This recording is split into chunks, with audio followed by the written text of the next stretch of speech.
Hello and welcome back to the Radio Gamescast. As always, I'm your host Ryan. Today I'm joined by my lovely cohort of co-hosts. Alex, I'm going to free you from that pose immediately. Hello. And Alex, I guess he's being Hello. replaced by a super mutant for the moment. Hello, I am not a super mutant. All Well, I right, am yeah. super. That's quitter talk. man. Already off the rails. Did you expect started. anything less? Oh, of course not, Wyatt. I would be disappointed if we were to not jump right into shenaniganry, because this episode's kind of about shenaniganry in a bizarre sense. It's about the games that committed a little bit of shenaniganry to break the norm. In a productive way, not in what we do. Absolutely. Maybe a bit of a reach, but I think it's good enough to go forward. So our topic today is games that have broken the norm. This can be taken as broadly or as specifically as you want it to be. A whole game that did it, a individual mechanic, art style, any part of a thing that when you saw it was like, hey, that's pretty different. That's cool. Especially if they established then genre conventions. I'm sure we're going to talk about Demon's Souls a little bit. We're probably going to talk about Halo at some point. Inevitably. So without further ado, let's get into it. All right. Does anyone have a game they want to talk about first, or do we want to lead in with one of the ones that I have prepared for you all to chat about?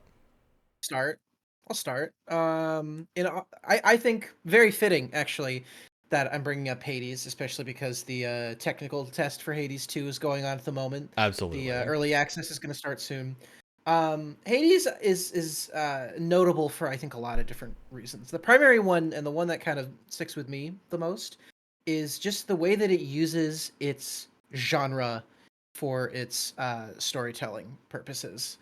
I think it's because I wasn't really into the roguelike genre before, so this may have been a thing, before Hades, but I feel like it really excelled at taking the loop that is characterized by a roguelite or a roguelike and really like incorporating that into the story, whether it's like side quests or your main story character development. I feel like it just fully incorporates it in a really interesting, almost, you could argue almost in like a meta sense as well. It's just so unique and so well done. Yeah, I feel like that game, especially what it did a lot differently than pretty much any other roguelike I'd played, is just that integration with the story, which is like never ending. It never feels like it gets boring or repetitive because there's always new story. Yeah. Well, and the sheer amount of dialogue that they need to have this kind of storytelling is insanity, and it's all well written and it's all voice acted so well. Like fully voiced. Like that's insanity. It's like reaching the amount of dialogue that some like larger RPGs have, just because of how many times you're going to be talking to people. Yeah, and I've heard like one line of dialogue repeat. Zagreus' voice is like butter. Oh, everyone's is. I forget so good. what. Isn't it his voice the composer or something insane? Yeah, I think so. Yeah, I think isn't it Darren Korb? The entire cast is like. Speaking the entire music, cast of really characters is voiced by like 5 Yeah, people. he is Darren Korb. Good. I wasn't spouting falsities. Yeah, I think Hades is a great example of what we're talking about here, because there were definitely roguelikes that have attempted to be more story focused before, but nothing that went as whole hog as Hades did into fully integrating the story and the gameplay in a game like that. To me, Hades is a great roguelike for people who don't really like roguelites that much. I also think it's a great roguelike for people who do like roguelites. Oh, yeah. I mean, it's like the perfect introduction into the genre, because you don't have to be like already a big fan of those mechanics, because there's enough of a rest of the game to pull you in. Yeah, and I also think it hits the this is a thing that I tend to get pretty frustrated with some roguelites about, is the right amount of runs to actually finish the game versus, or like quote unquote finish. Like you can always do better in a roguelike, right? That's part of the appeal, is you can always keep going and do better. And I think that's important to have, but I also think Hades makes it easy enough to hit the point where you've actually seen the majority of stuff, so that you feel like you can leave the game and let it sit for a while and go do something else. I think roguelikes typically like super time consuming. I think like Slay the Spire is another one that does that extremely well. game that's sort of the big deck builder boom. But yeah, Yeah. I think it's a really good design choice they made. And I do wonder too, because Returnal came out the next year, right? Year after, and it has a very similar, like, it also tries to really embrace its like loop, its roguelike loop into its story. I do, because they came out so close to each other. I'm not comfortable saying that like Hades inspired Returnal in that sense, but I'm wondering, would we have gotten Returnal in the way that it was if Hades hadn't come out the year before? It's interesting. I mean, 'Cause Returnal was, I would say Hades was important because they're actually about 3 years apart. Wait, when did I guess the Huh. Hades was it's initially full release. 2018, so Right, that was its 3 years. early access, right? Mhm. Was 2018, and then it's like full 1.0 was 2020, I think. Yes, 2020. Right? Okay, that's what I was thinking. So I guess it could have. But I'd say actually, a I lot of forgot. that stuff was in the early access release, so I totally could see that having inspired a lot of Returnal.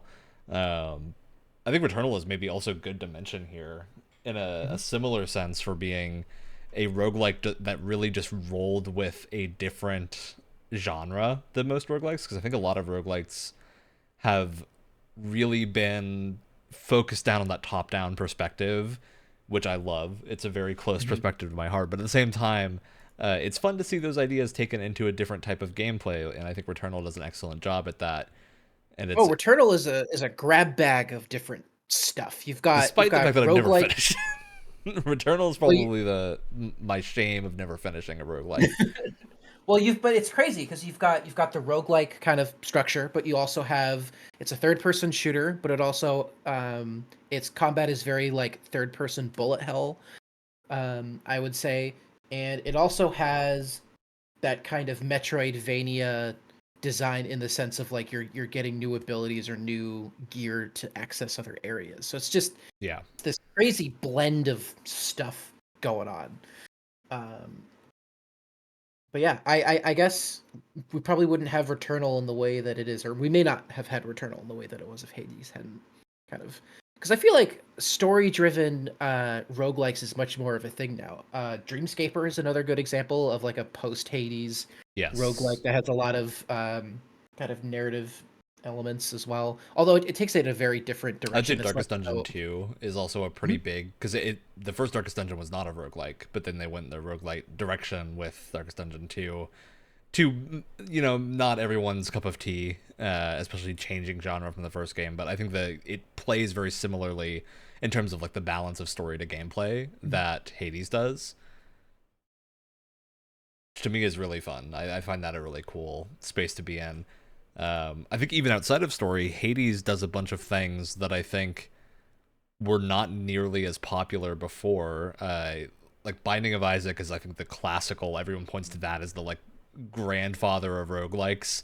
Still going, great game, but it didn't have a lot of things that were the same, like very clear build crafty choices. It had a lot of like accidental build crafting, or once you got really experienced, you would know it was working together.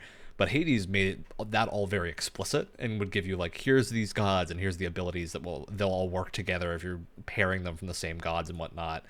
You have like duo abilities if you get the same gods, or two pairs of gods that work well together, and things like that I think really expose a lot of the cooler buildcraft side of roguelikes to people that normally would have a harder time getting into that stuff.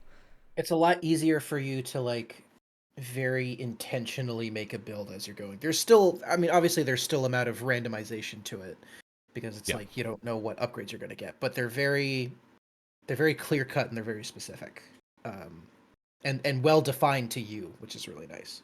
Yeah, same as the weapons. I think the weapons in Hades are extremely well designed because they all have meaningfully different playstyles. Whereas a lot of roguelikes will definitely have them be a lot more analogous. Really enjoy And having those options. I'm still kind of new to the genre. Is this one thing I thought was really cool about it too was the, what's it called, the list of deeds or something you get after your first run, where you can basically make certain aspects of your run a lot harder for like greater rewards, and there's even story integration with that as well, which is crazy. I don't know if that's a regular it's roguelike basically thing. a fancy New Game Plus for Yeah, pretty much. Yeah, I'd say there are definitely other roguelikes that have attempted things like that, but nothing that Challenge has an exact modes. layout. Yeah, like challenge modes are really common. Binding of Isaac has like a hard mode you opt into, and then you choose a character, and that's sort of your choosing your difficulty at the start. I know Dead Cells has an insane amount of modifiers for. Yeah, for Dead their Cells has a similar customization. thing, but Dead Cells is I also still very need- similar time span because I think a lot of those modifiers got added post-release. I still need to play Dead Cells. This It's is been on my list for a while. That's fun. this is slightly unrelated, but Ryan, you said Binding of Isaac, called Binding of Isaac the grandfather of roguelikes. I would argue that would be Rogue. Yeah, I mean modern roguelikes, right? We all know it's Rogue, and we all know Binding I of knew Isaac. what you meant. You've opened this jar of worms now, so Rogue is, now you Rogue have is to the deal with it. grandfather. Rogue is I the knew what you grandfather. meant, but- Binding of Isaac is like the father, is like the uncle. Yeah, the fun, quirky uncle. Very fun and quirky, uncle. Yeah. Wait, Rogue isn't the grandfather that no one talks to anymore, right? Aww. No, Rogue's Honestly, the one Rogue that might everyone be like the took things great from. grandfather. Oh. Let's say Oh. Rogue is dead and everyone took its inheritance, and that's where the roguelike comes from. And now we're super off the rails of genre convention. Jesus. No, let's keep on. Who was in the will? Well, that's where Binding of Isaac comes in. Yeah, so that's the roguelike train rolling off the tracks. Anything else you want to talk about with Hades, Wyatt? Don't worry, it'll respawn. We all need to take a No, minute let's for just that. move on. Let's just move on. Let's just move I'm on. really tempted to hit a soundboard button for that, but I don't want to follow the stereotype. All right. We can't overuse the soundboard. Yeah, I gotta relax with that thing. Okay. Let's just move on before it Let's- gets worse. Anything else about Hades that you wanted to mention before we move No, on? let's move on. Actually, there is one other thing I do want to mention with Hades. Mythology games. Very Oh, fun. yeah. Mm. I don't want to give Mhm. Hades credit for that, because that absolutely isn't a thing Hades needs credit for. But I think the popularity of it right now maybe is credited a little bit to Hades, like rebringing the Greek mythology into the zeitgeist. I've 'Cause, heard like, a lot- God of War I'll- was it, but then it became Hades, and now we have things like Stray Gods and other games aping the mythology. I've heard a lot of people Remaking- complaining about the designs in Hades 2 because they're too attractive or something like that. Alex, do you want to start this discourse now? Because you just said it, which It's means we wild. have to start it. We're let's talk on the about- track of Hades 2. For Hades. We're talking about Hades. Okay. Oh no. This is tertiarily a news thing, but also a game I wanted to talk about a little bit. Because we had to delay this podcast episode just because of scheduling, so we're doing it after we initially planned, which means I get to swap in Stellar Blade to That's chat great. about a little bit. And the reason that I want to bring up Stellar Blade is because it doesn't innovate. And I mean that in the best way possible. I think sometimes we need a game that just is really good at doing specific existing things. And Stellar Blade's Nier. It's Nier with a different protagonist that Alex can fill you in all he wants in the crazy internet Discord about. God. No, I was specifically talking about the Hades 2 designs. People were upset about like them too. I wasn't talking about Stellar Blade. Yeah, but it means we got to bring up Stellar Blade because none of us have played Hades Okay. 2, so we can't. None of us got lucky enough to be in the technical test. I'm not to mention listen, I'm anything. never gonna get over that. I'm never gonna get over that. I'm so angry. You'll To get be over fair, it. I think their technical test is NDA'd anyway. But yeah, we none of us have been playing Hades 2, unfortunately, and we're very eagerly Not for awaiting lack of trying. Supergiant letting us play it. But yeah, Stellar Blade, I wanted to mention because it is basically just a convalescence of all the stuff that makes the Jedi Fallen Order and Jedi Survivor games them. I think it is basically the same game. It's pretty good. Oh. You did mention it was Souls-esque. Yeah, but it's Souls-esque in the same way that the Jedi games are, where it's just like Yeah. the feel and the difficulty is a little bit closer to like, and maybe Souls is not even the right term. Maybe it's more like modern God of War, being a good approximation. But it's like lower enemy numbers. You have not stamina to deal with in Stellar Blade. It's very actiony, so no stamina. But you have that similar like pacing to combat where you have to pay attention to what the enemy's doing and react to it. But still, Those still special lets kind you of get directional crazy. dodges. Yeah, it So gets I feel- it gets into character action stuff, which is very cool. If you take away that atmosphere, you take away the kind of branded difficulty of the Souls. Like, isn't that just a Metroidvania at the end of the day? You know, this is the whole genre conversation. It's all Well, though one also- amalgamous. Have you played the original Metroid? It's really hard. Yeah, Metroid is difficult. It's from that era of games. I was thinking, ooh, fun Nintendo platformer. I was dead wrong. Hey, it's fun. It's just very hard, and you have to remember passcodes to reopen the level where you were at. I miss that. I remember playing Game Boy games with that on. Oh yeah, I that's played fun. the TMNT games that had that forever. But yeah, I wanted to bring this up again because it is very much a game that doesn't innovate, and I think that is almost a weird form of innovation because it brings a lot of different stuff from different genres together, and maybe that is like the innovation now is just combining genres in ways that are interesting. I mean, I'm always going to be down for that approach. For some reason, I'm such a sucker for like genre blending. I love it so much. Yeah, for sure. And I think it is maybe there's a little something innovative in having a bunch of cosmetics that you just unlock, and it's great. What a concept! What an Instead idea. of the alternative being having to pay for them. Just anything, just putting them in the game. I'm not picking a specific target here. I'm just saying the industry's moving away from it, which I think is fair. But it's also, it's nice to have. It's nice to go in and go, I've got like 30 outfits I can pick from.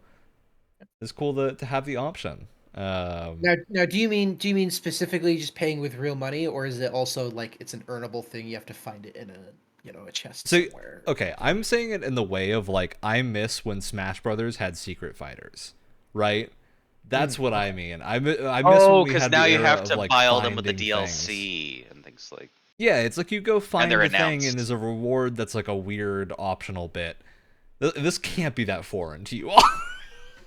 This can't be I know, a foreign concept. No, I just wanted It's you to not be more. foreign I just brain. wanted you to be more specific. That's all.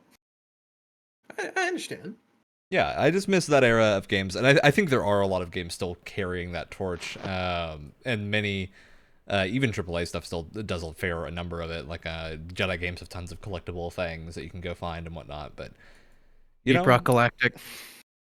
great example actually. Deep Rock Galactic. Is that going to be one of your games you talk about later? It might be. You never know. All right, well, does someone have another game they want to bring up before we inevitably talk about Deep Rock Galactic? Alex, you've I got do. a do. hand One that raised I like am- This is a classroom. I don't know. I like little bits of. God, I'm just gonna get a. So we love it. both games that I have like immediately in mind. I could like come up with another one possibly during the course of this conversation.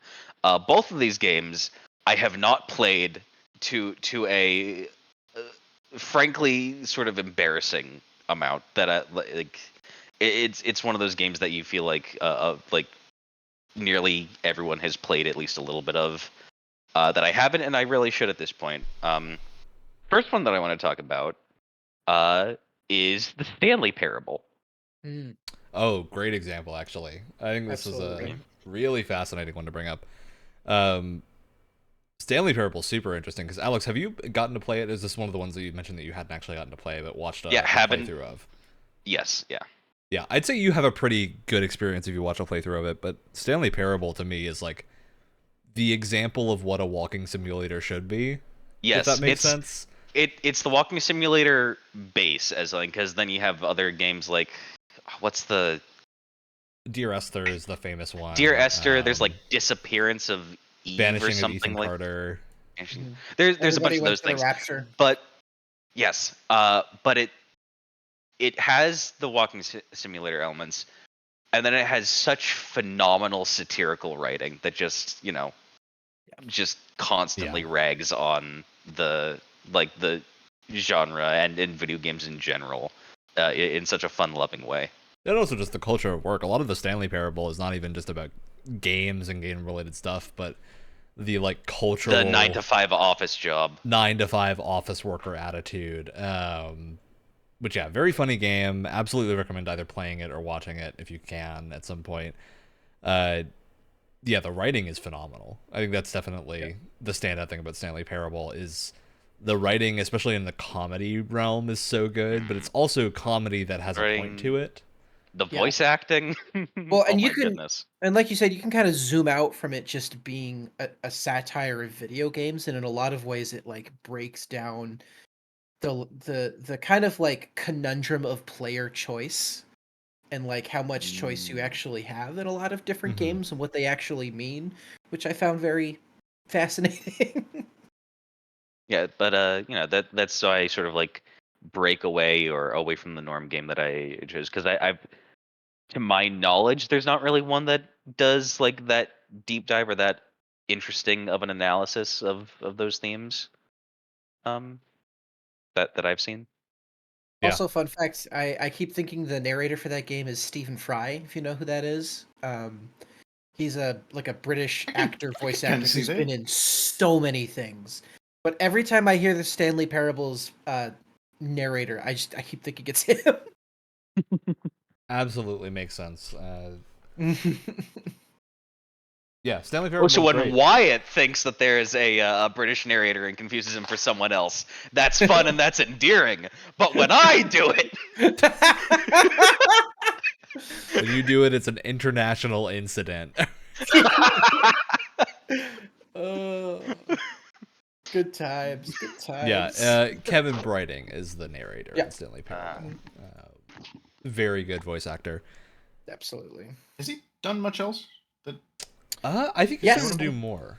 Recently. So I'm looking at it here. He's done some work on Black Mesa and Void Bastards as well, which I'm not. I've played Void Black Bastards Mesa. I'm not terribly familiar with Void Bastards. It's really hard, at least from what little I played of it. Yeah, he's also the narrator in Dungeons 4, which is a very fun Dungeon Keeper inspired game. Okay. Right. So, not that we don't have a lot to say about Stanley Parable, but to say more about it would spoil everything in the game. So yeah, you kind of can't talk about it at all. You just have to have people experience it. Yeah. All right.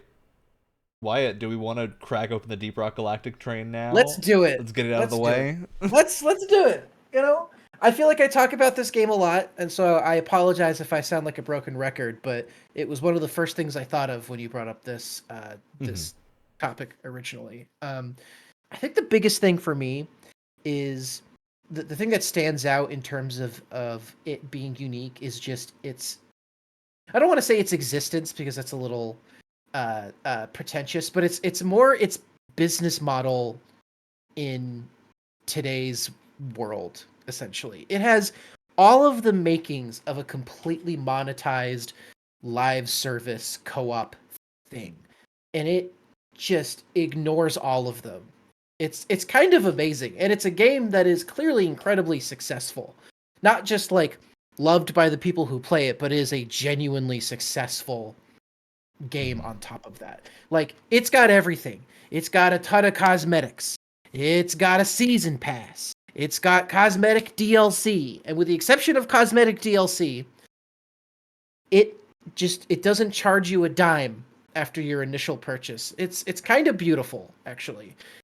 It's that. It's that, there are also tons of cosmetics just in the game. It's not just cosmetic DLC. That are earnable. The amount by of playing. The amount of free cosmetics that are in the game vastly outweighs what you can actually buy. And the other thing is it does have a season, like a seasonal model that's completely free. And the other thing that they do is any cosmetics that are in the season pass that you don't get to by the time that season is done, they take all that cosmetic stuff and they work it into the like loot pool with the other cosmetics. So it's earnable, just not as directly. I guess technically speaking, they also, in a way, they technically have loot boxes in the form of like blank matrix cores, but again, you can only do those in-game and side activities. So it's there's not a way to buy them. They're just an objective. No. Which I feel like, let's talk about the loot boxes for a second, because I think this is a thing that I'm sad that the loot box is kind of being moved away from for very understandable reasons that I agree with. It makes me sad because we're missing now the loot box rewards from games. Like a lot of games will have like a loot box pop up during a mission that then rewards you something. And to be fair, tons of games still have this. Like basically, anytime you get an item roll in a Destiny or a Diablo or something, that's a loot box. It's a loot box item, random thing that happens. But Deep Rock has the cool moment where you're like waiting to see what you get from your little reward matrix. Yeah. Well, and the only way, because there's matrix cores that you just earn, right? But then there's blank matrix cores which you have to put into like I forget, it's called a core infuser that then gives you the thing, right? And you can only do those by completing activities during a mission.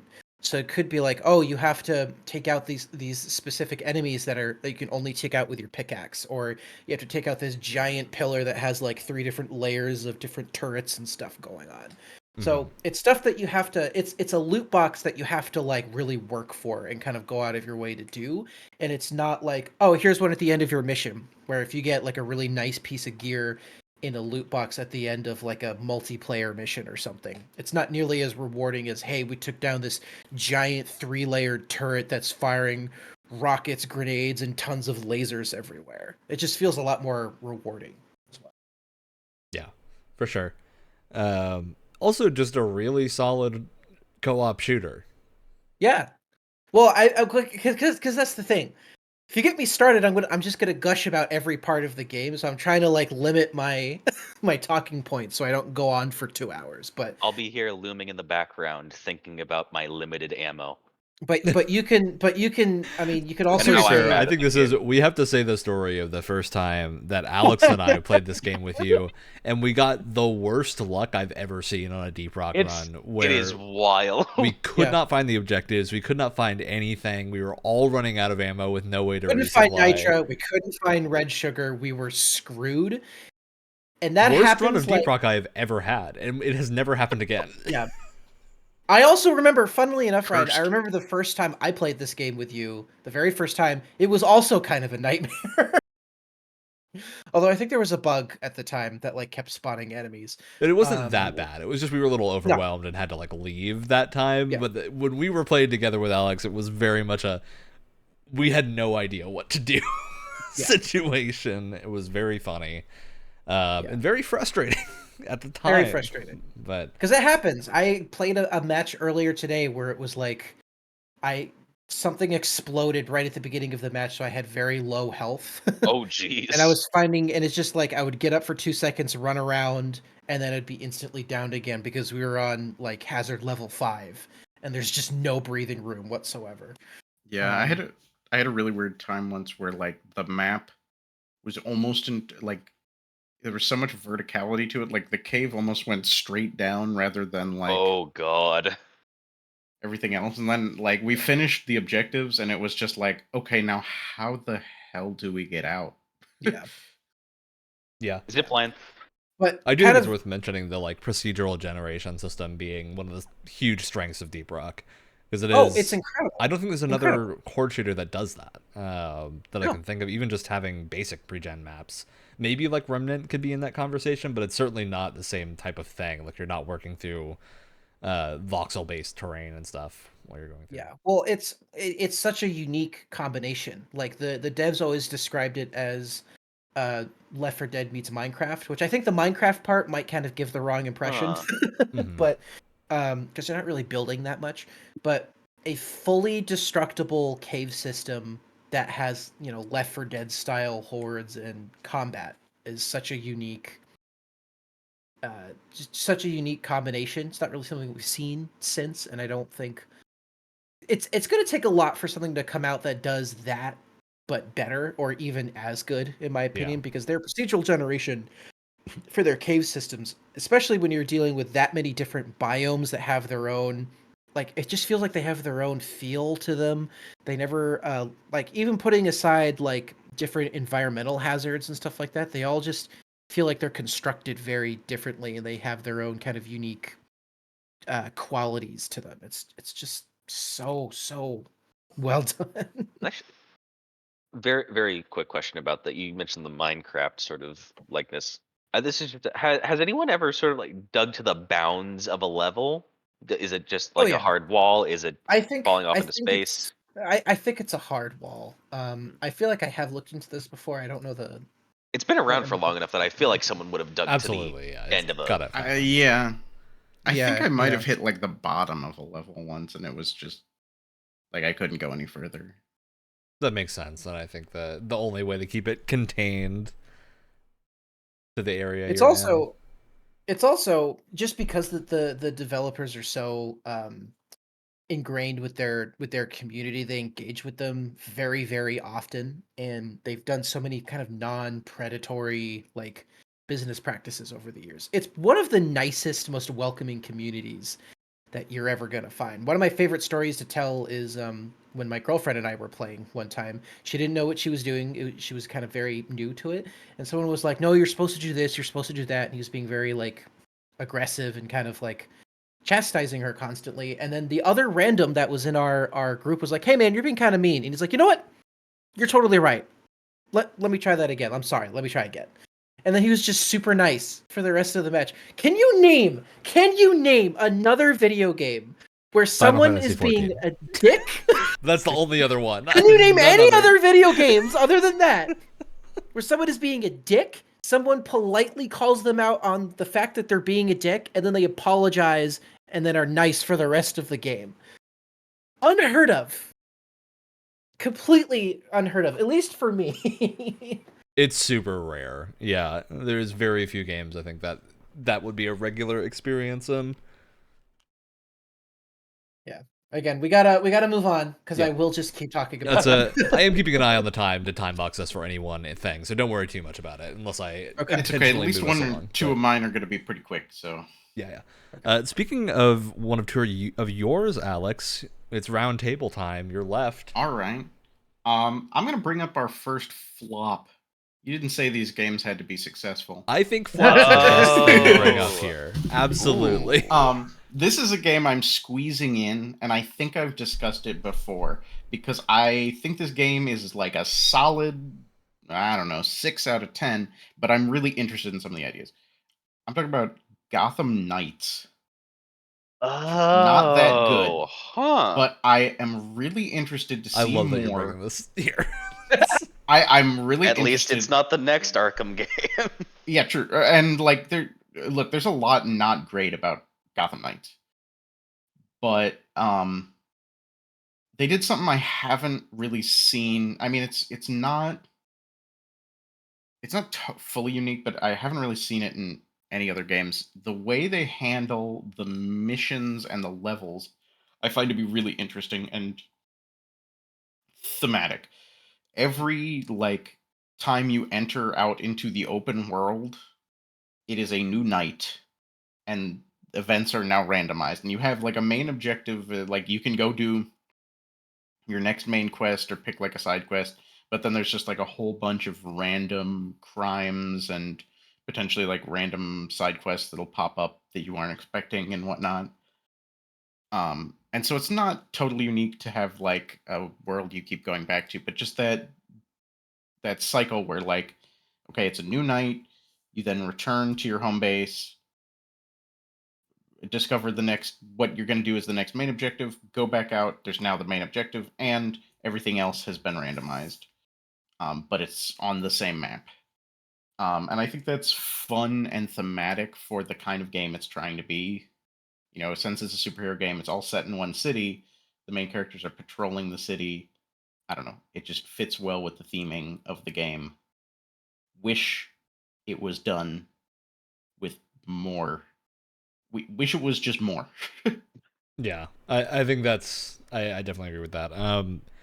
I do really like the patrol theming of the Knights, though. I think that makes it Yeah. feel super cool to go out and like ground the idea of you doing stuff in the open world, because there's very few genres where I think you can pull that off. But a superhero game, like, yeah, it makes sense that you're just patrolling to stop crime as your open world excuse, which I think is And really then fun. It's Just sort like of a something to little do thing.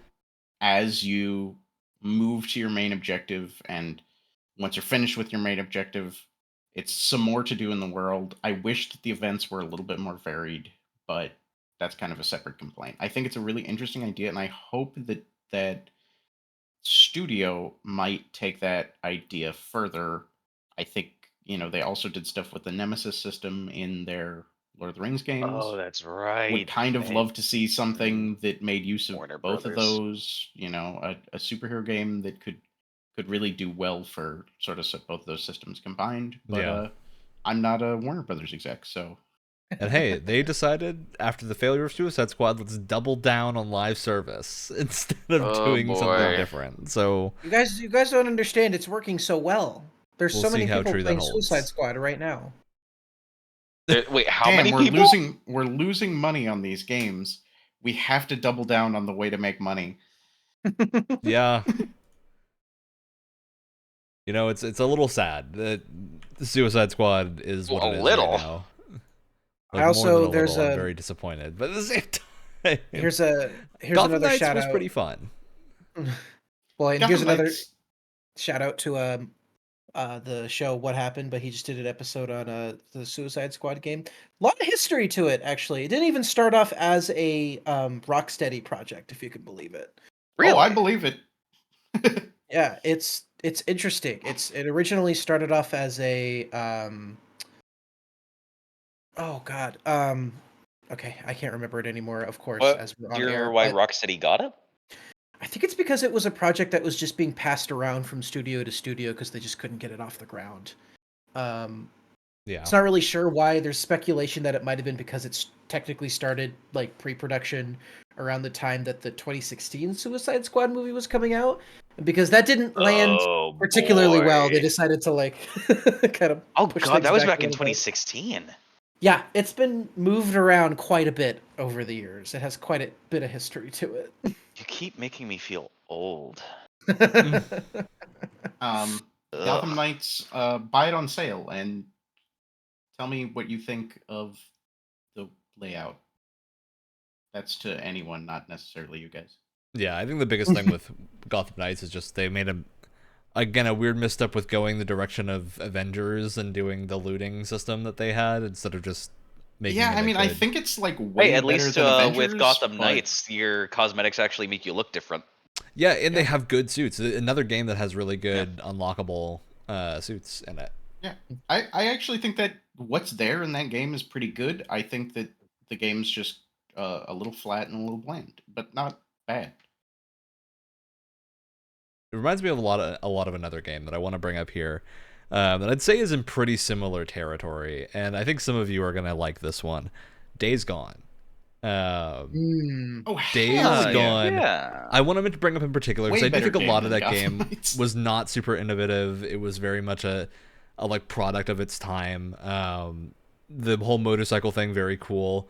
And the way they handled the apocalypse was fun, but there was a lot of like typical game stuff there. But I think the one thing that I really loved in that game that I wish more games would have is the hordes. The idea of zombie hordes being basically like a full organism that you have to go in and like plan a route to run them through, and like super cool planning stage. It's almost like the same thing you do in a Monster Hunter game or something when you're fighting a monster. I was about to say Yeah.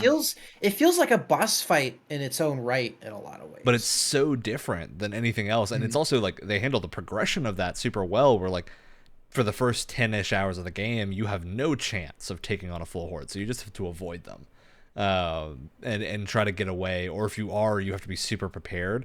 But by the end of the game you have access to like machine guns that mow down 4 or 5 zombies at a time, and you can take the whole thing out, and you end up feeling super cool because you're like, I can now readily go take on 2 or 3 at a time before I have to resupply, and it just gets that feeling of progression across really well. And it's just a super cool type of like mechanical thing to do, because there are also boss fights in that game that are pretty good, but the hordes are, I think, where the gameplay really shines, especially because they're just a cool open world thing in addition to being a thing that's in the story at multiple points. They Yeah. feel like boss fights where it's less about fighting the actual boss, and it's a very like sandbox driven boss fight. Yes. If that makes sense. Yeah. Yeah, There's Especially because they can explosive kind canisters of for a reason. it also can kind of catch you off guard. There's definitely been times in the Yes. game where I'm like, oh shit, I gotta find a new route because there's a sea of zombies in front of me. Yeah. And they're Uh, properly, even in the I story too, they're like properly built up, and like yes. it comes across as very imposing as it actually is. So it's well done in the The like big red narrative blobs on the department. map, so you know what areas to avoid, and Oh like And even boy. people are like, "Yeah, man, stay away from that area." it's great because they do send you relatively early on to go into an area where a horde is, and they're explicitly like, don't fight it, like just get in and get out. And I love that. I love that idea of like set up, you see the big monster, and then later on you're gonna come back and kill the big monster. I mean, I think foreshadowing. they're It's one of like the very fundamental design tools is foreshadowing, and that's such a good way of doing it, in my opinion. Yeah. I think they're a perfect boss for a zombie game too. I'm more of a fan of a slow to medium moving, mindless zombie that's hungry for brains rather than like a giant buff mutant. Not that I don't love that in a game once in a What while, do we have? We but have the screamer, we have the gusher, we have yeah, the whatever the fuck exactly. the Now hold So squirter. on. We Now have hold Back for on. Dead variants. Now hold on. They're not zombies in Days Gone. They're freakers. Yeah, Okay, can't they are not forget the zombies. freakers. They are not I'm not zombies. They Freddy are freaking. freakers, which is totally literally unique forgot from a that. zombie. All In right, that well, they're I called like freakers. my freakers to be like walkers.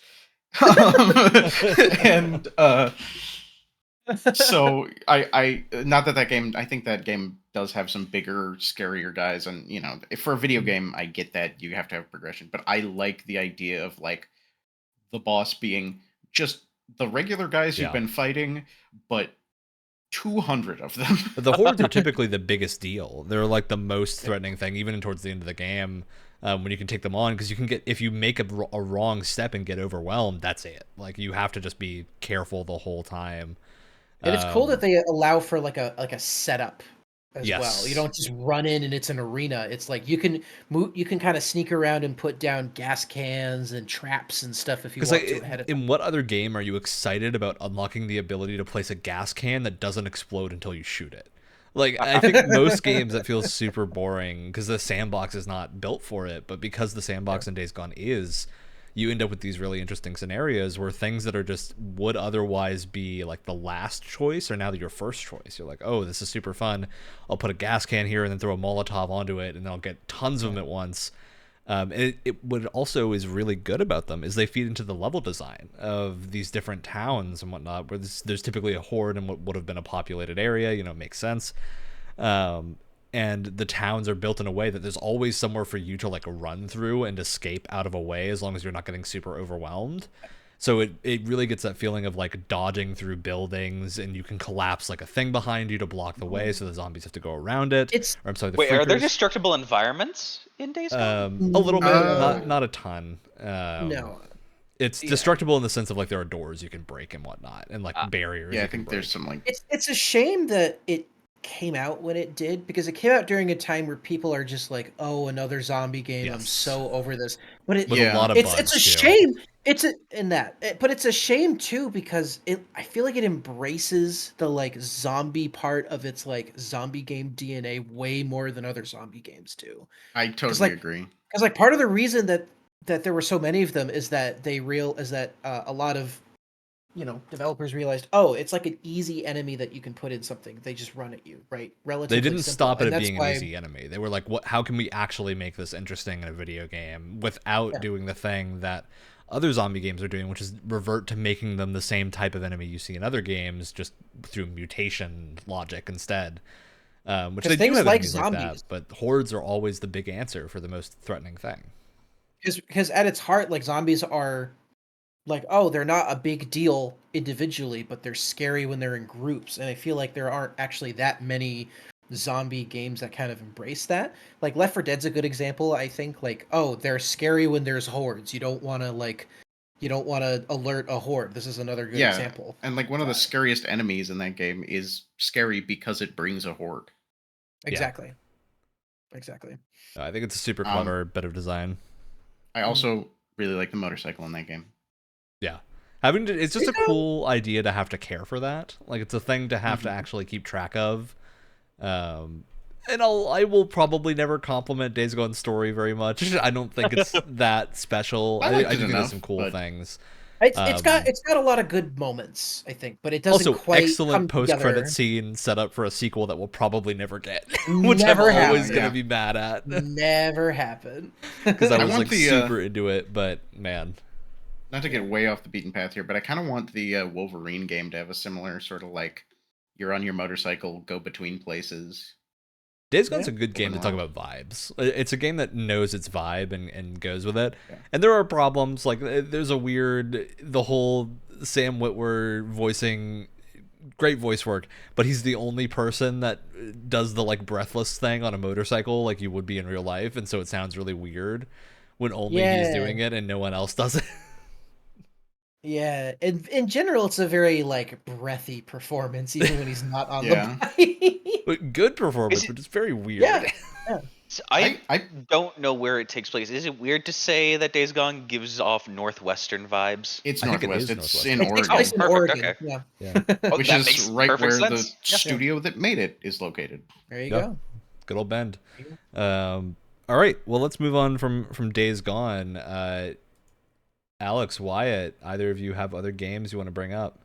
Go for it, Alex. I have my other Go get one. him, Tiger. The second game that I haven't played, and I just realized I have two more now that I haven't played that are like typical norm breakers that I haven't. But the one that I had planned, Journey.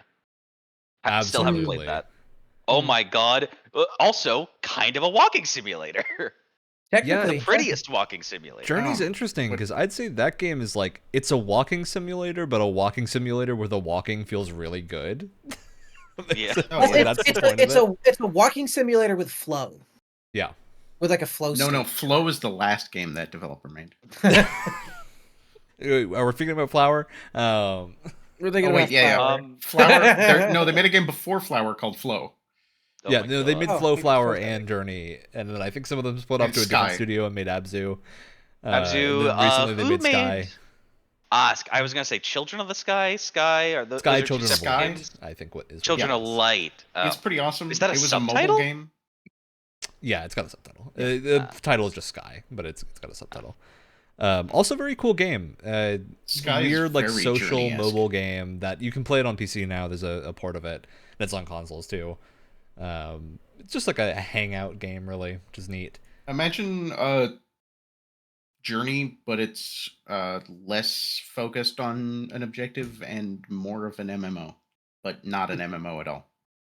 Yeah, There's and just a Journey is lot just of people. interesting I mean, because I think anyone that I- plays Journey will always remember like specific parts of that game. I love what I've Yeah. seen of it, where it's just like you start here. There's something in the distance that's intriguing enough for you to want to get to it. Well, So it you go is towards it. is the most Have- refined kind of That scarf is very pretty distilled. too. It's like the most refined distilled example of the hero's journey I think you could possibly ask for. And it's one that doesn't just tell you the hero's journey. It's one that you really feel it because there's no dialogue. It's None. entirely That's another thing visual I was thinking. It's wordless. and every kind of part of that story structure is something that's like felt in the gameplay. It's just like it just runs through every part of that game. It's so well done. Yeah. And I did want to mention with Journey, I think especially multiplayer, async multiplayer, when you don't actually know what's happening and you're like, is that a person? That's right. Yeah. Super cool. I love when games do that. It reminds me a lot of Assassin's Creed, which I actually do want to bring up an Assassin's Creed game in a little bit. Used to have the multiplayer modes, and Watch Dogs did too, where it was like async multiplayer, almost like Dark Souls style invasions. I was gonna bring up the Dark Souls thing, where I was like, Um, there's some of them act like players and have like weird names and things like that. Yeah, like where that it's was the like, Watch is this a real Dogs person? thing. ACs, I don't think they would happen in your single player game. You would have to actually like go No. into the multiplayer mode, where the goal was to hunt the other players. Super cool, very fun. Yeah, Does I would anyone kind of else- love them to expand that. Does anyone else remember this? This might be my brain making things up, where it was something that I was thinking about and not something that was told to me. But I remember when Destiny was first coming out, hadn't been released yet, but there was like marketing and everyone was excited for it. A lot of people were saying, "Oh, it's got asynchronous multiplayer, kind of like Journey," and they kept like comparing it to Journey. I for some reason I wonder remember if you're that complaining being a No Man's No Sky. idea. No, it was God, again, maybe my brain is making things up right now, but I remember like when I was like everyone was losing their minds, everyone was so excited for it, but there was very little that was known about the game at the time. So I think a lot of people were interpreting their take on multiplayer as this like strange asynchronous thing where you weren't sure if that person was another, like, was it an NPC or was it a player or something. And I like vaguely remember a lot of people trying to compare the way it handled multiplayer. They were trying to compare it to like the way Journey did its asynchronous multiplayer, but I think that's just because they gave us so little information to work with during the marketing for Yeah. that first game that people were just like making shit up. I feel like that has to have been. I don't remember anything like that, but it totally could exist. Yeah, I'd believe it, but I don't remember it. Also, I'm a sucker for a wonderful art style like Absolutely. that too. I think Journey's the example when I mentioned art style at the start of like popularizing an entire style. Oh yeah, and I feel like Journey's one of those games that, like, if you're trying to convince someone that video games can be art, Yep. you just point them to Journey. That is Yeah, the sit classic someone down with example. Journey for 2 hours and ask them if they felt nothing, and if they say no, they're not human. I don't know what you're I agree. talking about. I agree. It's also just such a simple control scheme that you could pretty Yes. much hand that game to anyone. Yeah. Super easy to play. It's also a champion of a thing that I like to call the joy of radio towers, which is just the joy of climbing a thing. And more specifically, the reason Monkey that brain. the monkey brain thing of why old Assassin's Creed synchronization points are better than new Assassin's Creed synchronization points, because you actually had a little climbing puzzle on the way up. Yep. And that was the point of them, is they were all little climbing puzzles, and so you would have to actually do a thing to get to the top. Whereas and now it's kind of you just hold up on the thing and eventually you'll get there, which is far less interesting. And I think it's also why when people look at Final Fantasy VII Rebirth, there's not a ton of complaints about the fact that they literally just have radio towers from Far Cry in Rebirth. And they're the same thing. It's just a couple of climbing puzzles, but they're short. They're little climbing puzzles, and sometimes they're kind of interesting. So it's a neat little way to break up the gameplay for a bit, and it's why I don't think people are actually ever that mad about radio towers. Yeah, God, I still I need to do the jumping feel puzzle in 14. like people joke wait for about that. them a lot, We got to but get you I there. rarely see people actually hate on them. I think it was a lot worse during a very specific. Yeah, there was like era. one specific right between Far Cry 4 and 5, I think was when it really Yeah. peaked. Well, it's to the point where Far Cry 5 doesn't even have radio towers, and they Yeah. were like, you did it once in the very beginning. I remember this very distinctly. You did it once in the beginning, and then an NPC was like, "Don't worry, I'm not gonna make you climb a bunch of radio towers. It's just the one." Where's Mhm. Far It's Cry kind of Primal funny. in that? God, that was full a of game. radio towers, I'm sure. All right, anything else you wanted to mention about Journey, Alex, before we move on? No, very pretty. I'm somewhat ashamed of not having played it yet. We You gotta get to the definitely should place go at play some it. point. Also, lasts beautiful like walking 2 hours. simulator that isn't pretentious. Yeah, I feel I like it's agree. not pretentious, but It's pretentious in the right way, right? Like, it's Well, joyously pretentious. All right. It's when self-indulgence actually works in its favor and Yeah. isn't just it's obnoxious. not loudly boasting. No. Well, it's very subtle in that way. All right. Alex, you got a game for us. I do have another game, and it is a pretentious walking simulator. Oh Perfect. my god. we've talked about it before, so I don't want to spend too long on it. But I wanted to just bring up Death Stranding. Absolutely. The peak of pretentious walking. Because I was it, about it- to say, because it How many walking innovated sims and have we made talked about so far? strand type games. My God. I wasn't expecting this to be the walking Right, simulator episode, but that's I'm here right. for it. It's, It's a walking this is a fun sim spot we landed in, Well, especially considering we're talking about innovation. and breaking the norm. I feel like Look, Death walking simulator's not Stranding. the norm. Death not Stranding anymore. is I mean, obviously it's a strand type game, Yeah, but obviously. really what it is just a stealth action shooter, third person shooter stealth action game like all of the Metal Gear Solid games, except you do that very little. The one that actively discourages you from shooting people because the more people you kill, the worse ending type deal. No, it's I also think, it's right? more if you kill someone, you have to deal with it. Like if you kill a Yeah. person in Death Stranding, you got to Oh, yeah, figure 'cause out it what you're brings gonna do the with the body because it like, will nukes. explode. it Yeah. brings the goop, right? It brings the sky snot. Yep, it nukes. It is a nuke. It nukes the area, and you can't go through it for a little while. It's super hard to deal with if you let it happen, but it's also incredibly hard to let happen.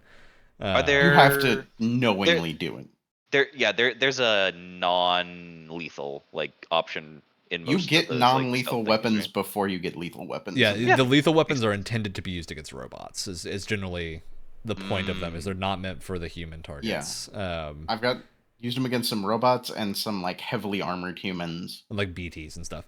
I do want to mention one thing I really like about Death Stranding. And I actually think Death Stranding has a really good stealth action system in it Oh yeah. that most people just didn't really engage with.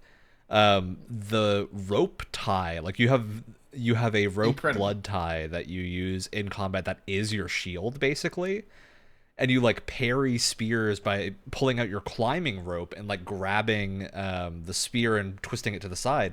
Super cool. that's It has so controls that are like crazy. It is not a normal control system for like a parry, but it feels really good. And it's just a really smooth way to do combat. And once you get good at it, it's really hard to lose a combat scenario. And it's fun, like to the point where like I would take multiple times and go raid one of the scavenger bases, just taking them all out like that because it was super fun. Because the thing is, they work by the same rules you do about killing people. They're not going to try to kill you. They're going to try to knock you out and take your stuff. So Yeah, and then they'll just drag you away, and you can just go get your stuff back. yeah, so it's like the same. They're playing by the same rules, so they don't want to shoot you and kill you. They want to like get in close and use their like stun spears, which means you have to always have a chance to counter, which just means there's a really good like flow to it.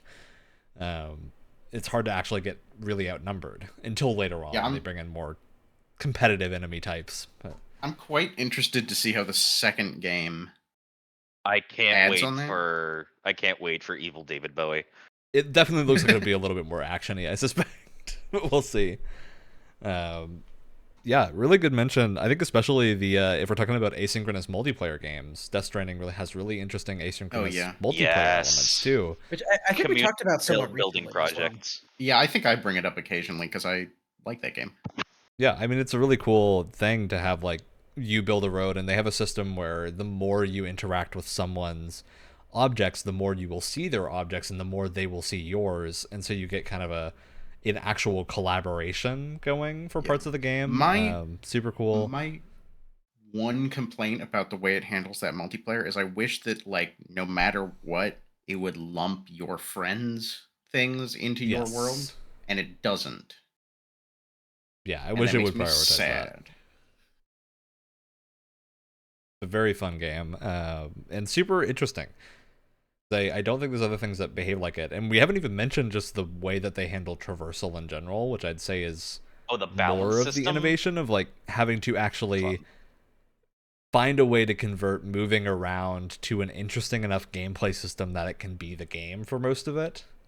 There's Yeah, never I- been a game that has embraced walking simulator quite like this. Yeah. And that it is literally It's simulating also not walking. too much. Like that's always the problem is if you go too far, it's not fun anymore. At least for your average person. Whereas I think Death Stranding probably isn't hitting that point of too much for most people. So Yeah, I know Well, that some people really didn't like it, but I Mhm. found it really engaging in the moment-to-moment gameplay. for sure. It's fascinating. Also find it really engaging when things are really chaotic, because then you still have to think about your balance and stuff while also fighting off Well- enemies and running and everything. I thought too that not that you can't appreciate this game if you haven't studied game design, but I feel like if you have, there's something so fascinating about a game taking the most mundane, basic thing in any video game, which is walking, and trying to like flesh that out as much as possible and turn it into more of a mechanic than just pressing forward. Yeah. I mean, I don't if know. we want to use some specific examples for that to kind of showcase why it works so well, there's stuff like every time you get an upgrade to your capabilities, you feel the game meaningfully change in how you go about things. So You start out Totally. just on foot, you eventually get access to a motorbike. When you get the motorbike, you're now thinking about, well, if I use the motorbike, I have to pay attention to its health, its gas, and its charge and its storage capacity, and like what I And you're have going to want on to it build and whatnot. roads. And you're going to want to build roads because you can't ride it in areas that obviously aren't fit for riding a motorbike. The motorbike can go in a lot of places even without roads, but then later on you get the proper like truck type things that can take tons of stuff, but those need a road. Like for that, you actually have to have a road basically to have them work. I remember in one area, I was making a bunch of deliveries from one place or another, but I had a very like when I first got to that area in the game, I was just running around and I was trying to, dodge enemy camps and stuff. But like 6, 7 hours into that area, I had a road that like basically connected to every single major point of interest. So I had one truck and I was like a FedEx driver. I was just Yeah. driving around and it was great how different the deliveries were after like 5 or 6 hours because you keep investing in roads and all this Yeah. other stuff. And I, Yeah. I think the game's really good at not overstaying its welcome in what area you have to be in. As soon as an area you start to get tired of walking the same routes or around the same area, it usually sends you to another one. But if you want to stay back and just keep grinding that area till you have like the ideal route and everything, then you can. It usually just restocks the like side mission random kind of delivery things. Yeah, and you also are Mhm. able to go back at any time past a certain Yeah. point. So it's not like you're locked out of an area. Occasionally, it forces Is you to go this back too. is Yeah. this one of those games where the game world is now to a certain degree permanently changed because of the construction that people have made, or is it sort of like you'll get the same sort of like barren start that other people will So have? the roads are the main thing, and those do like change the terrain a little bit when they're there because the roads are on set Um, routes. They're not like randomly generated. Okay. So if they're built, the terrain will be a little bit different, but you can modify it pretty heavily they're with also other stuff. not necessarily built. It's not like because players built the road, it's there in everyone's game. Yeah, like it I depends on don't if you've put resources really, towards it. yeah, I don't really know how it determines what shows up in what people's games, but rarely, I mean, like, I find really helpful stuff sometimes, but rarely do So I it's feel like, oh, this area's been completed, I have no challenge. but it's not like if you're starting playing it now, you're not missing out on a completely different No, experience because that it's it would have been also starting. the first time through an area, your objective is to connect to the network that allows you to build these things. So the first time through, you will never have these things. You'll always be having to go on foot, and you might like the most advanced things you'll see around are things like ladders, which are very helpful, but they're certainly not like a road that is going to solve your problems. And early game, there aren't, like, players don't have access to the high level stuff, and there really aren't spots for things like roads. So it kind of forces, even if other players' gear and stuff they've put down is there, it's really not that kind of high level thing. Yeah. Super fascinating game, but I'm sure we'll talk about more when 2 comes out for those of us that are interested in it. All right. Super interesting. Wyatt. Actually, still have to finish the first. Yeah. Should we talk about Halo? Do Let's bite the Halo bullet a Here's the little thing. bit. Because here's the thing. Part of me didn't want to talk about it because I feel like we talk about Halo all the time. We talk about on this. Halo Infinite all the time. Okay. Because, but I also feel That like broke the norm we of can't- Halo. I also feel like we can't have an episode where we talk about games that like have had major innovations or broke the mold in some way and not talk about Halo. I feel like we'd Yeah. be doing this discussion a disservice. Because, and I know we've talked about it, but it just, listen, I have my own thoughts on how I feel about Halo CE as a game and playing it these days, but you also can't like you can't undervalue just how big of a deal it was just for shooters as a whole, but also first person shooters on console. I mean, we wouldn't have first person shooters just wouldn't be what they are now. Whether you like it or not, they are not they would not be how they are now if Halo did not exist. It's like like And it's where also do you just even how big start? of a deal it was in the console market at the time, because it was like, Yeah.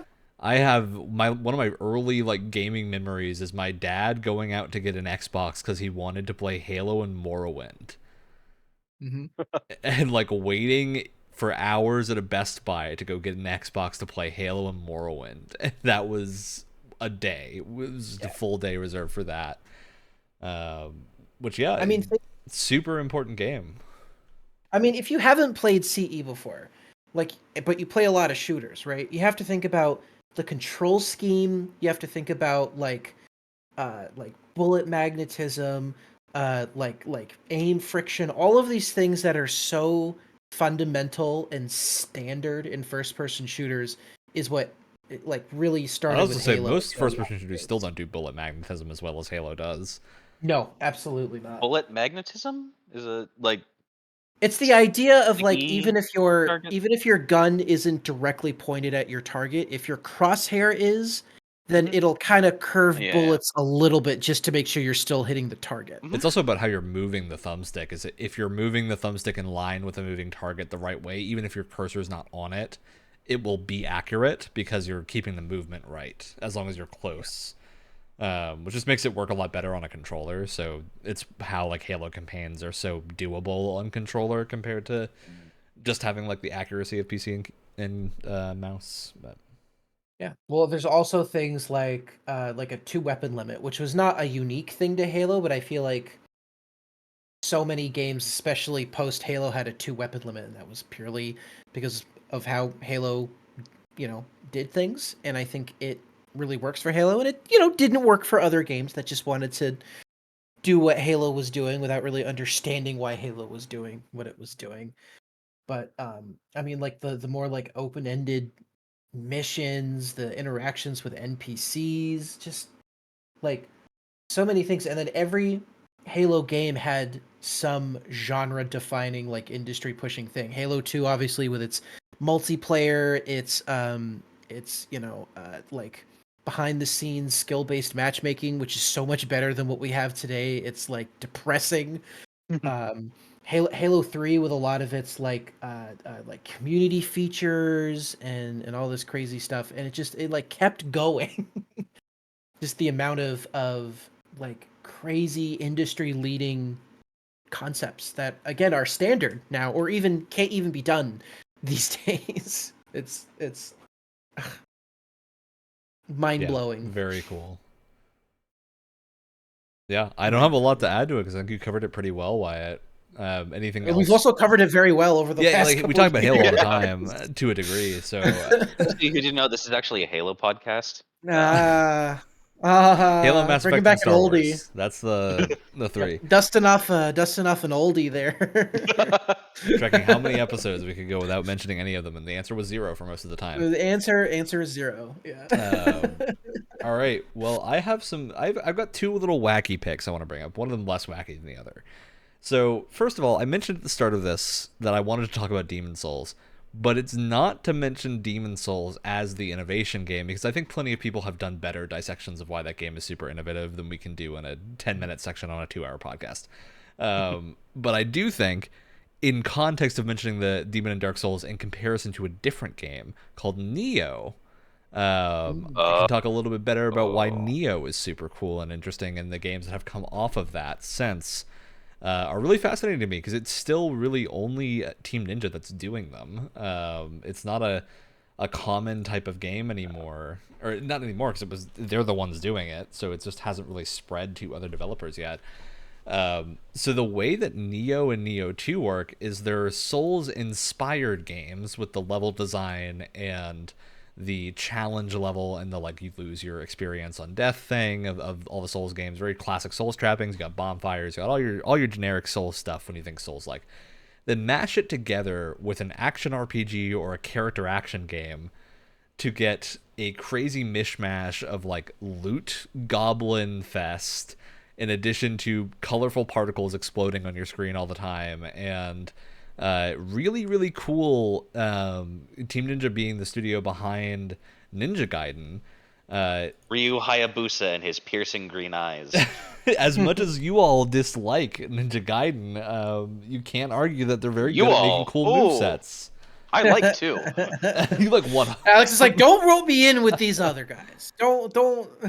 Look, to be fair, we all hated 3. But yeah, I think it's really cool to mention because they spend a lot of time doing like full move sets for each of the weapons, and it's not just one move set, but multiple stances. So you have to like move between 3 different stances as you're playing to counter different scenarios, and access different moves, and you end up with this like really super developed set of weapons that, to me, and this is a bizarre comparison because I would say that it does not play like Monster Hunter at all, but I'm going to say it feels like a mishmash of Monster Hunter and a character action game and a Souls-like. The Monster Hunter stuff is just by how complex the weapons are, and how many actions you have with them, and how cool it is to learn them, because you could totally, I think, play Neo without ever learning the intricacies of the weapon you're using and just kind of going with whatever seems best on the skill tree and never having to worry about it. But if you do, and you get really into the idea of stance swapping, which key pulses to restore your stamina so you don't actually ever have to stop making a combo attack, you can just keep going. Tons of weapons will have counters in their moveset, so you can like counter attack and keep moving and never have to dodge, and cool stuff like that. It's really, really interesting combat system that Neo 1 started. Neo 2 is absolutely the best version of it, and I would heavily recommend anyone looking at getting into Neo tries 2, because 2 is absolutely, I think, the best of the series, the 2 games they have right now. But they have a lot of elements of that, and there are other games too. I'd say Stranger of Paradise, the wacky chaos Final Fantasy game, also has got some of those elements in a very different way, of much less like weapon unique stuff, but a lot more things like spell casting and cool things like that taken from Final Fantasy.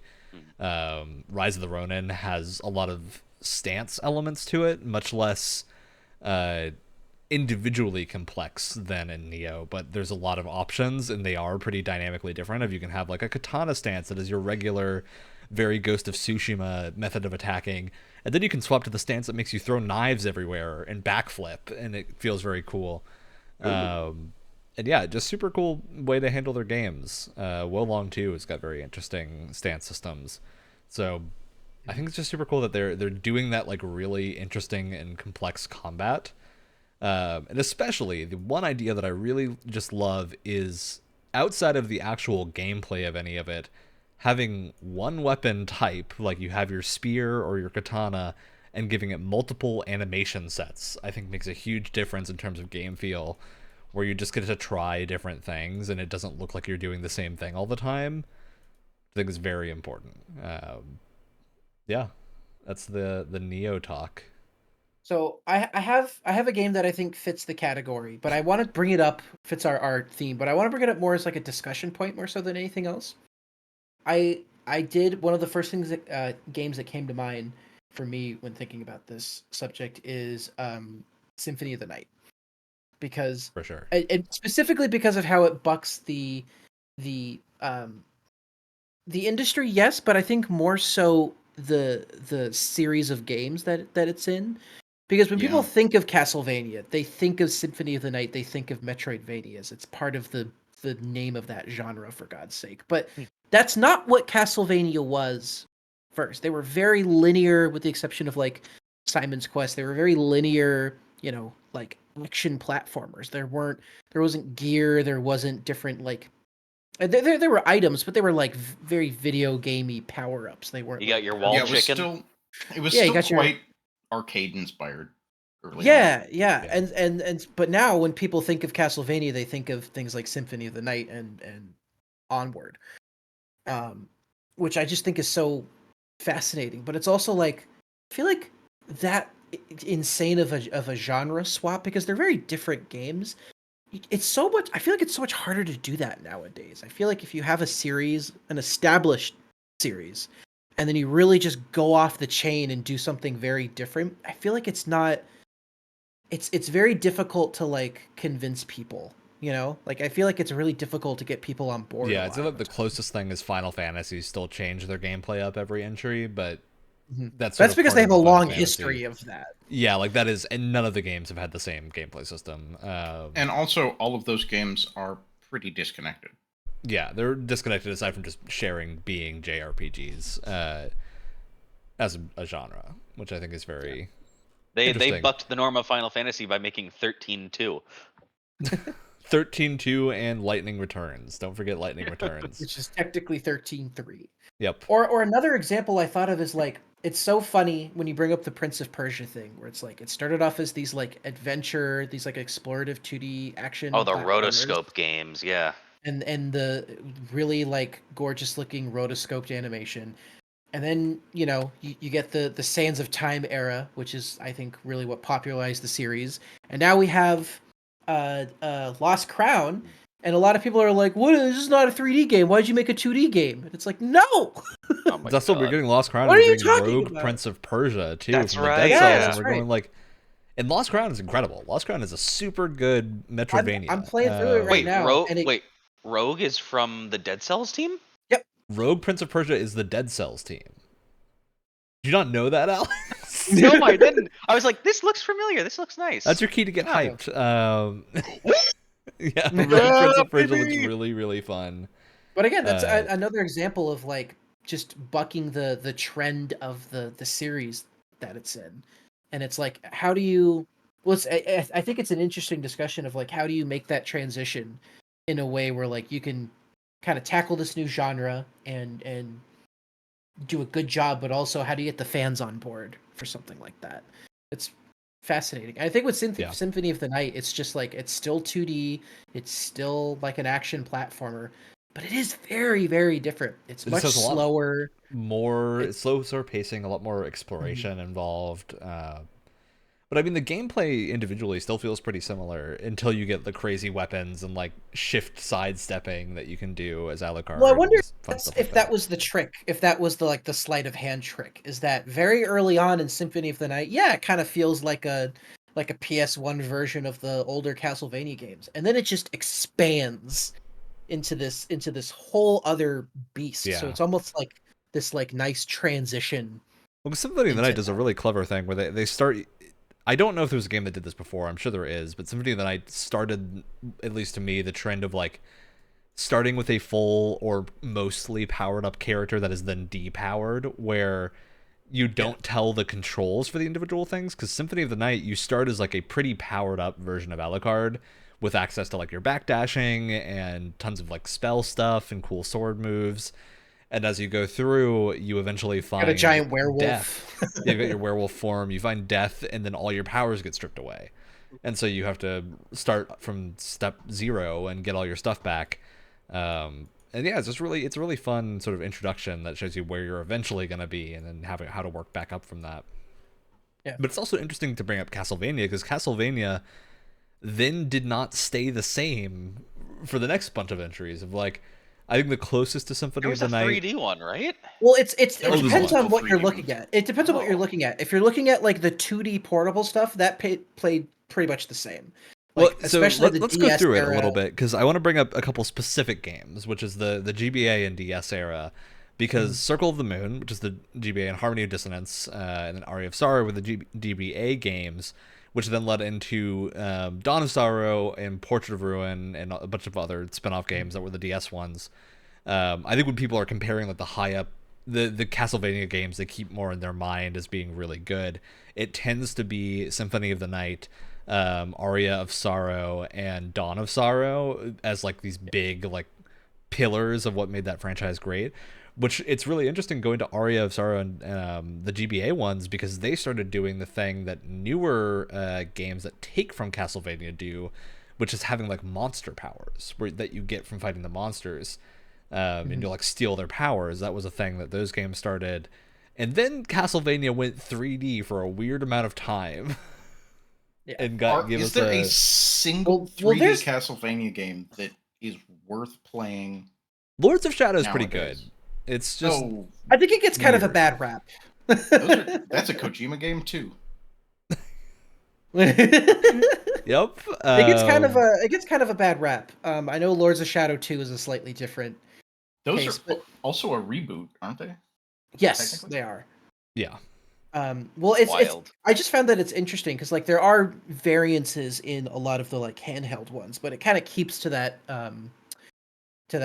Metroidvania structure. The 3D games were all over the place. They were trying all sorts of different things, and nothing really stuck. Like you had the like Nintendo 64 ones, there were like 2 of them, and they were just kind of weird and like didn't quite translate properly. Some of them are Um, just so early in that era too that like just technically they're not very proficient games. And then you had like Lament of Innocence, which was trying to be more of like a 3D action thing, and that didn't really work out either. They had a fighting game somewhere in there too. It just there was a lot Fighting of game? I think it was Judgment. It was like a fighting game. They were trying all sorts of wacky weird things, and then eventually, Lords of Shadow was like God of War. Let's just do that, and worked out well for one game at least. Yeah. That's very So, but- interesting, especially now that a lot of the Castlevania games are more accessible. It's fun to go back and replay a bunch of them. The Game Boy Advance ones in particular are very good and easy to find. I remember playing a bunch of Dawn of Sorrow, and that was also very, very fun. Yes. Very good. All right. Alex and Alex, either of you got another game that you want to bring up? If not, I have a ringer for us to end on. I have one more that is another one that I have yet not played. That is also I think vaguely could be considered a walking simulator. Listen, you got a theme and you're sticking to it. God damn it! I respect it. You really walk in almost every game, so. Isn't it wild how Uncharted is a walking simulator? No, no, this is a walking simulator, but most of the time you're on a horse, or you go vertically. Shadow of the Colossus. Oh, absolutely. This is a brand. And I say Shadow of the Colossus because I don't know if they did any. They did a game before that, and I don't remember what it was called. They did Eco. Was that before or after Shadow of the Colossus? Before. That was before. It was before. Okay. Yeah, then it was like the Trico was the Guardian. Yeah, it was Eco, then Shadow of the Colossus, the Last Guardian. Yeah, Shadow of the Colossus is super interesting. Yeah, I think, and Eco, like Journey, I think Eco is also without dialogue. Is that true? Doesn't the girl talk? I don't something? think Eco's without dialogue, but maybe. Okay. I know Shadow of the Colossus is very much limited in the amount of dialogue, but it's very dialogue like you have it at the beginning and you have it at the end. Pretty much. Last Guardian, with the exception of yelling at Trico, I think also doesn't really have a lot of dialogue. It's sparingly used. It's definitely there though. Yeah. Shadow of the Colossus for its fantastic climbing puzzles too in the sheer scale of things in that game is incredible. To what I have seen so far. What if the boss was the level? Essentially. Because they make it such a because I haven't finished it, but I think I beat like 3 bosses in it, I think. They make it such a Herculean task just to climb up this thing. Yeah, actually killing it is rarely the challenge. Yeah, exactly. It's like it's more of like a I don't want to say jumping puzzle. It's a climbing puzzle more so than it's the joy of radio towers, Wyatt. What if the radio tower was alive? What if the radio tower tried to kill you? Listen, monkey brain for me is insanely overpowering. That's why climbing is one of the few sports that I still do. I have to grip onto things. My finger strength like this, phenomenal. I give a weak ass handshake, but oh boy, can I hang on to a plastic rock. Can you hang on to a yellow painted ridge? Not a white one. Those ones are bird crap. Your grip is surprisingly more stable when it's bathed in yellow. It's bizarre. We're really running with the theme today. Shadow of the Colossus is also very interesting for very limited narrative that's still very impactful. Really good music too. And the lack of things that aren't the bosses, I think, is a very big note for Shadow of the Colossus. It's just the vibe of that whole place in particular. You're in a place called the Forbidden Lands. It feels like it. Yeah, it's kind of an interesting. No one is there besides you and the giant things you have to climb and kill. It's interesting that we brought this up after talking about Dragon's Dogma, where I felt like there were like too many enemies. This is the exact opposite. There's very little in between, you and these various bosses. I think there's like some monsters that you can hit with a sword for like Is there? an item or something. I don't think they attack I don't you. even I think remember that. you get like some sort of like thing from them, like a collectible or something. But there's just nothing, and it like you would think that would get boring. There But are it's stamina but collectibles, it's right? such a yes, but it's such a vibe heavy game that it just perfectly works for that I think that's our theme for tonight is vibe heavy games. Yeah. Hey, walking simulators, vibe simulators. Am I right? All right, So- Alex. Anything Okay, else to bring up? I have one. We can go pretty quick on it. I don't know what we're looking at for time. But this one is not a flop, but also totally dead now. Well, maybe not totally, but I don't know anybody who no. plays it. If you say PUBG. Oh, yeah. Oh, Ah. That's a good yeah. pick. Yeah.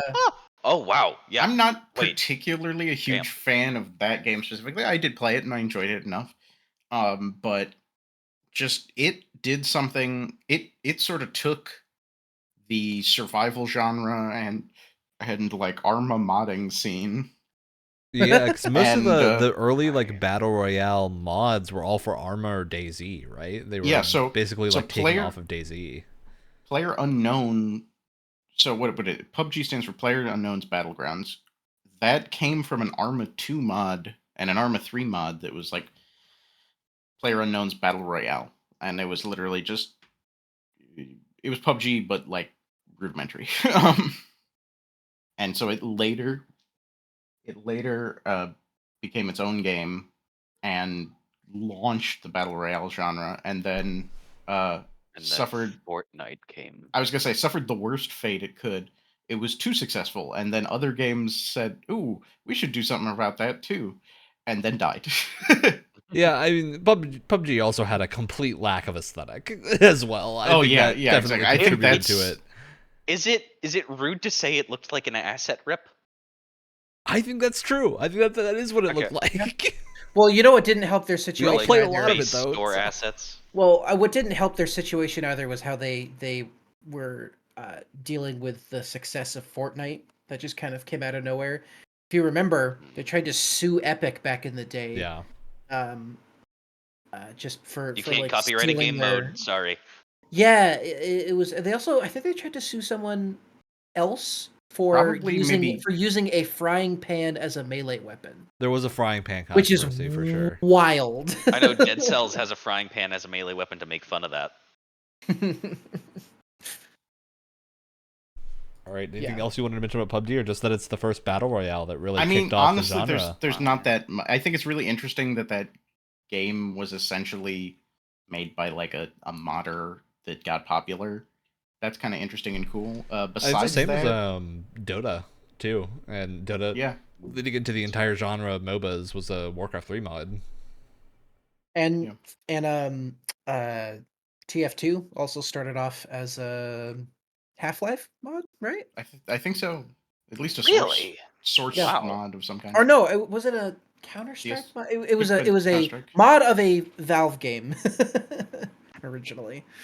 Yeah, there's not that much to say about PUBG because, like you said, it kind of lacks anything other than gameplay. So No, it's had such incredible expansions to its lore, like Callisto Protocol. What are you talking about? All right. Oh, that's Uh, right. Moving on. What's right, Alex? What have you The discovered? the shared universe between. Well, I don't think they're This thing- technically Oh, shared yeah. anymore. I think they kind of backed out of that. No, so they were supposed to be, and then they backed out, and a lot of rumors going around is that's why Callisto is missing a bunch of like lore stuff, Mm. and why the Huh. story felt pretty bare bones because they had to like retroactively remove all of the references to PUBG.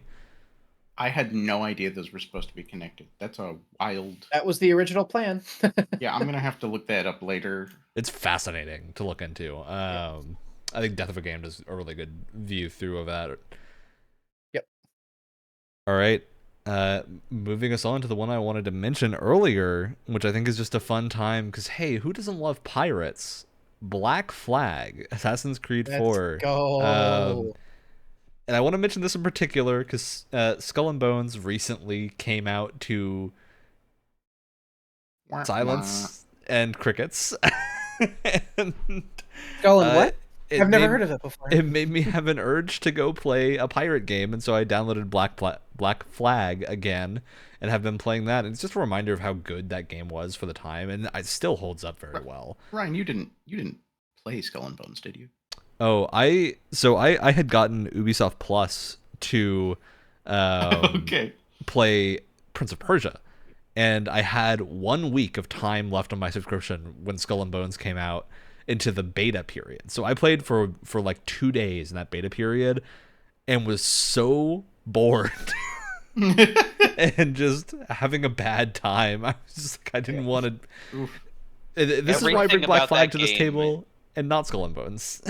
Everything about that, it's more of just a program or software than a game. It's just so apathetic. I mean, it's just like, I think the way that they build Skull and Bones is bizarre. What it actually is super weird. As like a looter shooter pirate sim, not a sim. Where There's you like play as trade the routes ship. and there's like weird mini game things, but you play as the ship and not. You have like a captain and you can walk around on land, but there's no combat or anything interesting on land. It's just walking around hub areas, so you can presumably see other players' cosmetics. And it's just it's soulless. It's very soulless. Like what, 11 years or more after? So the rumor that I've heard, and I don't know how true this is, I know part of this is like record, is that Ubisoft Singapore had to make it because of some of like Singaporean tax break or something. Yeah, I've that they heard had that gotten, which is crazy. I don't want to. The game I'm here to talk about is Black Flag and not Skull and Bones. Let's talk about a good game. Wait. What are you talking about? Skull and Bones changed the face of the game industry. Black Flag changed the face of pirate games, and then precedingly nothing copied it, which is the most sad I have been. also, Outside like, of Rogue maybe- Galaxy, which is excellent too, but space game. The best Assassin's Creed game? It's my favorite. I'd say it's very good. It's very up there. Not that most of the Assassin's Creed games are bad. I'd say the majority of them are pretty good.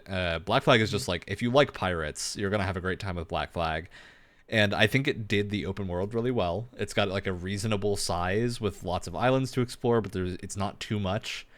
The sea naval combat is super fun and basically gets the exact fantasy of pirate gameplay across in a way that isn't obnoxious. And boarding is the coolest thing in any game. And There most we games go. don't even attempt it. And Black Flag, you board and your ship like rows up to the ship that you've downed. You like can swing across on a rope to the other ship, or you can swim across, or you can get on the swivel guns and fire at people standing on the ship. Super cool. And you can basically just, Edward Kenway goes in and destroys everybody in there. It's super fascinating, very fun. Great systems just all around. Really, really cool exploration. The actual gameplay, I'd say, it hits that good middle ground where, yes, it's Assassin's Creed gameplay that's pretty easy, but the animations are so good that you don't care. This is back in the era that Ubisoft was like industry-leading character animations. Like Yeah, they it's were- got like they were animations for incredible. every possible scenario of like an enemy attacks you from behind while you're already countering an enemy in the front, and you like take both your cutlasses out and counter both. Super cool. It had the cool thing where you can counter someone and then you have like a button prompt to choose what you want to do with them. Of if they're a light enemy, you can kill them. If they're a heavy enemy, you can like push them and stun them for a little bit. Or you can take their weapon away. It just really cool little choices like that. It's got the awesome thing where you walk up with 4 loaded pistols and then shoot them all and then drop them. Yeah. Which is just incredible. It nailed every part of the pirate fantasy that I think people want from like the combat, because obviously it's not a simulation game. It doesn't have like a trade simulation like other pirate sims or Sid Meier's Pirates would have, but it just does that like style of gameplay so well. And the story's not bad. It's campy pirate story, and that's pretty fun. So Yeah. I think overall it's just a very, very cool look at what a Ubisoft produced pirate game could have been. that we never got. And that's not even mentioning just the naval combat being the thing that every other game with that type of combat has based it off of since, with like the aiming the broadsides. And I don't think anything else has made it feel as good. Of like, this is the thing that bothers me the most about Skull and Bones, and maybe this changes later when you get the actual like broadsides and not capstan guns on your ship. But the starter guns they give you, you aim by just moving a crosshair around in like a full 360 view, which is like, to me, so much less interesting than in Black Flag. You have the actual arcs of your cannons going across that you can manipulate and move as they're looking out. So you're not looking at a crosshair for most of it. You're looking at like the arc of your cannon fire, which is super cool. The trajectory and the position of your ship is way more important. It matters. The wind matters a little bit, not a ton, but it matters a little bit. The actual sea is so well animated, and I would say looks better than Skull and Bones in most cases. I don't know if Skull and Bones had this, but there's a great mechanic where if you're in the middle of a storm and there's giant waves that can actually cause a ton of damage to your ship, you have to go into the waves, right? It's like you brace into the ship. waves, and you'll not take any damage. Yeah. Super cool. I think by far better than Skull and Bones. Obviously, it's not a live service looter shooter, so you won't have your cannons do X amount of fire damage, and you get to proc your burning procs or whatever, and, you know... Hey, weren't there 2 different or 3 different keywords for lighting something on fire? There were, like, different status effects and stuff, and look, I love status effects. I'm a big ARPG fan. I work on them. I don't want to see it in my pirate game. I just want to hit the cannon button. Weirdly if enough, I'm shooting a firebomb, I know it's going to set the ship on fire. That's a given because it's called a firebomb. Weirdly enough, you don't have to have status effects in every single video game. I think for me, it's more just about the damage numbers. I think seeing the damage numbers in a pirate game really made me go, oh, and just want to check out of what I was doing. I think that's one scenario where the Ubisoft's little bar has worked. But yeah, I think Black Flag's great and super cool game that still holds up exceptionally well. Yep. All right. Nothing's come close to its sense.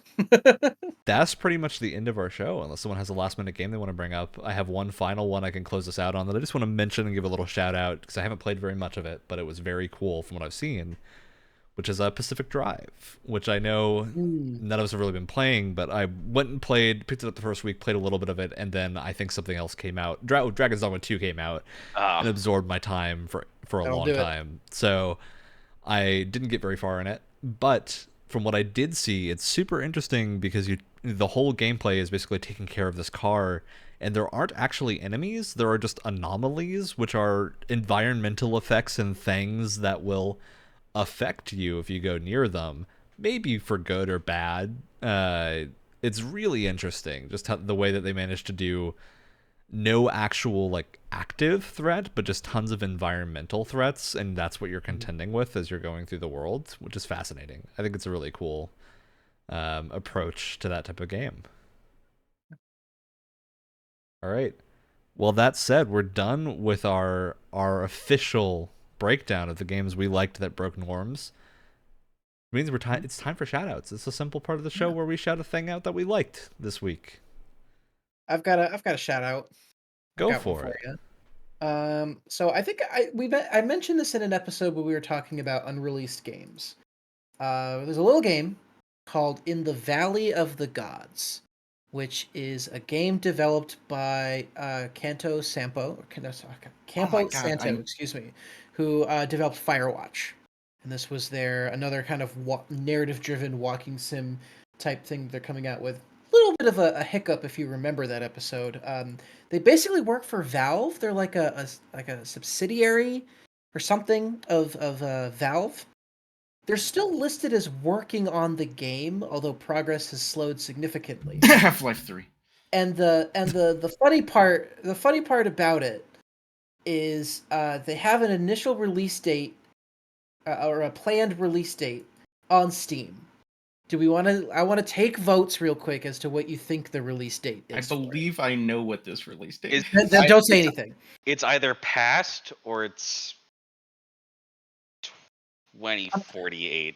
I'm gonna let you in. I'm gonna give you a little bit of a hint. It's not like in the past. It is like a, you know. What do Let's you say think? like January 2025. Okay. That Alex. is, I think, the guess I would give it. 2030. 2029. You know, great. Planned great release answer. date 2029, and I just thought that was hilarious. That's very good. Ooh, it's quite a plan they have there. Yeah.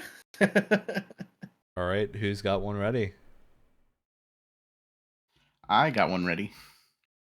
Shout out to losing 2 games of Warhammer 40,000 in a row. Nothing makes you realize what's wrong with your army like that. I was gonna ask you, how many hours were those games each? They were only 750-point games, so they were not that long. We're starting off, the store I go to is starting off like a narrative campaign thing, and they're starting it low at 750 points, and then next round it's 1250, and then at the end it's 1500. Very cool. All right, Alex. Oh. Honey, hot sauce, and teriyaki sauce are a good mix together when you're making stir fry. Classic. That sounds really good. I love mixing sauces. Glad that worked out. And then Seems I like a also good had time. some chipotle mayo on top when I was putting the stir fry in the tortilla, which is Of course, as you should. just wonderful. All right, mine is. I went to see Beetlejuice the musical a couple days ago. It was really good. Highly recommend seeing Beetlejuice the musical if it's touring near you. Controversial take, but I think some of the touring cast might have impressed me more than the Broadway cast from what I've heard, which I was not expecting them to think, considering the lead in that show, the touring group, has never been in a touring production before. This is her first actual tour, and she killed it. She did extremely well. Very good show. Fun time. All right. Well, that's the end of our podcast. As always, Tuesdays podcast goes live on the podcast platform of your choice, YouTube and Twitch. Catch us wherever you want. We'll be here next week doing something. That's Doing the something. gist of it. How for we don't even know what we're doing yet. It'll be something. You know, I think we're due a wacky episode, so it's probably gonna be a wacky episode. Are we I'm gonna always get down for crunked? it.